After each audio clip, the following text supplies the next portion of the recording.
Well, from cashing in your GIC to ensuring that your estate is taken care of, making major decisions about your investments can be daunting. Peter Sashecki with Everything Financial joins us now with some advice on how to handle a few common banking scenarios to make sure your money is going where you want it to be. Good morning, Peter. Good to see you. Good morning. We want to just talk first about the big news of the morning. The Bank of Canada announcing a 25 basis point cut to its key interest rate. This is the third cut in a row. Do you think we're done with the cuts for a while, or we're getting more? Two more. This is good news for borrowing Canadians. Good news for people who are borrowing. Good news for people with variable mortgages, home equity line of credits, things like that. They're starting to see those rates finally go down, and time to start looking at variable mortgages again instead of locking in.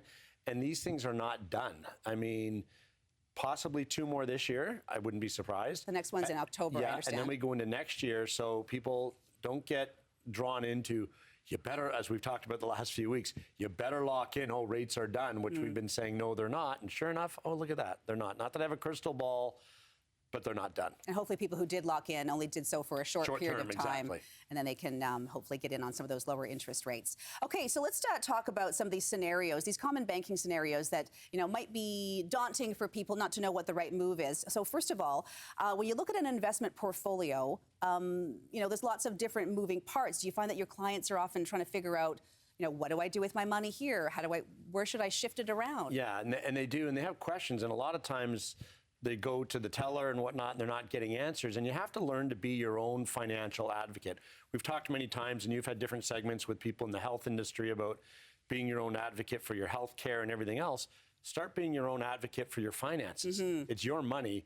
You can't be afraid to be in a financial institution, stand up, and make a bit of we'll call it a controlled scene, but you do. Okay. You have to, because you won't get the answers. And we talked about this before. I was talking with someone yesterday.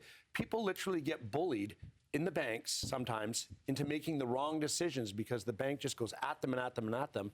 And it's their right to know what their rights are with their money. I think they're sort of presented with options, and sometimes you feel that those are your only options. So it's good to know what you can do. So some of these common scenarios, for example, what to do when you have a GIC maturing, because sometimes those, if you don't get on it, those will just roll right over into the next term. For the most part, the credit unions do a rollover to 5 years.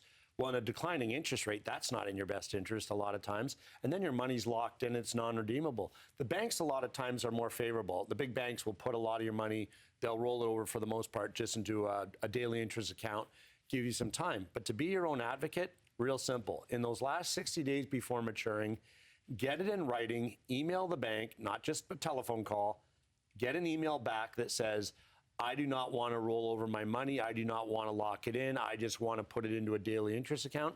And then go through your financial plan and decide what's the best thing to do with your money. But make sure you get that email back in writing and go 60 days in advance, because if you can email them all you want. If you don't get a response, you have to assume no one's looked at it. It just gets lost in the internet somewhere. There's stories I could tell you that would make your skin crawl. I've seen them lose stuff on purpose before. Okay, interesting. All right, let's talk about the best way to withdraw investments. And because sometimes we hear about the bank might hold your investment for a period of time. That's right. And it's fair enough. There is banking rules around that.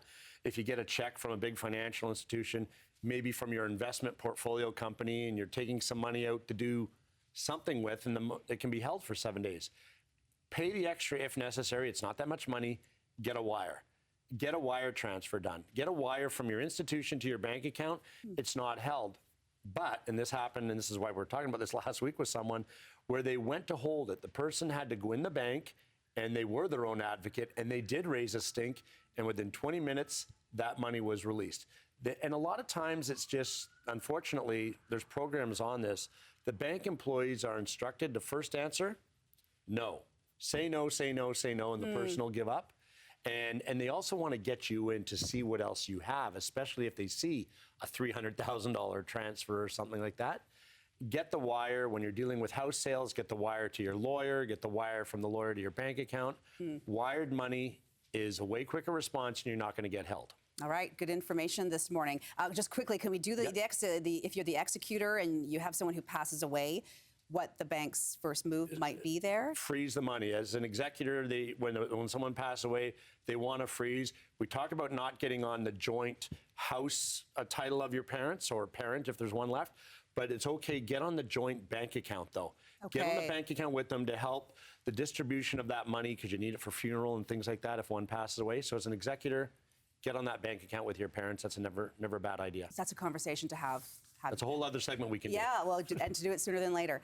Peter Sashecki, always good advice. Thanks for joining us this morning. Thanks, Gary. Have a good day.